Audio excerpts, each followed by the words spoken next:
Hello and welcome to Unscrewed TV, New Zealand's most passionate internet wine show. Nice to see a little bit, I don't know whether you can see that there, New Zealand Whites by Margaret Harvey, the latest kind of issue of Decanter, also in the same issue. New Zealand Pinot Noir 2010 by Bob Campbell. Now in the Whites area there was a couple of very surprising wines in the kind of 4 and 5 stars, especially here. Hunter's Miru Sparkling, obviously the Quartz Reef, yeah, under the Whites. Nice to see some Hawke's Bay wines there with the Viognier. Also Lawson's Dry Hills, everybody knows that. Pegasus Bay Riesling.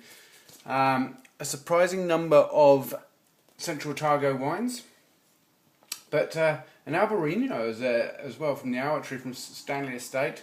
Another one that caught my eye is, or another two, Seafried Gruner Veltliner and also the Zealand's Gruner Veltliner. So on that, the Pinot Noir there, a lot of it is very, very standard choices of Pinot Noir. St Clair and the Marlborough kind of region, along with Huia. Nelson, obviously, Newdorf, Martinborough, Adorangi, Craigie Range Escarpment, and nothing out of the box there, just pretty normal. Anyway, to celebrate that little achievement by New Zealand Wine, Pegasus Bay Finale. Now, one of the few wineries, and this is the Finale 2010, as you can see, one of the few wineries growing and making wine from Semillon.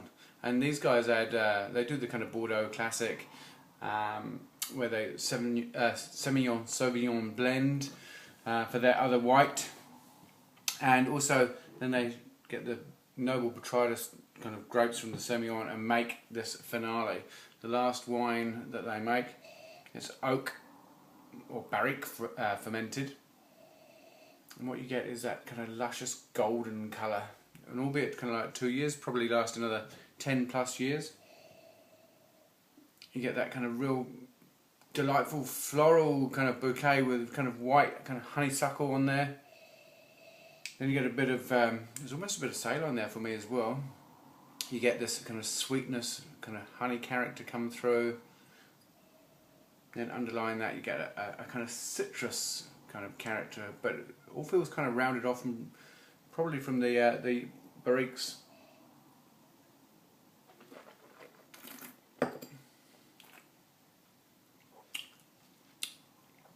You do get a nice kind of bit of racy, spicy acid that goes through the middle of it, but you get this kind of beautiful, delicate kind of coating of the palate. Really nice and sweet, but because it's got that acid, just keeps everything together a bit more firm. And spending kind of 18 months in kind of the barriques that it was matured in, obviously kind of just rounds the corners as well, rounds that acid off, and you can just feel that acid is really quite linear and quite assertive in this wine. It's quite a youthful wine. I just I know that Hunter Valley has got Semillon sewn up, and it's a really difficult grape to sell, but when you're drinking wines like this, it's fantastic. But what can I say? Well done to New Zealand Wine for the Decanter and all of those guys that made it. Anyway, until next time.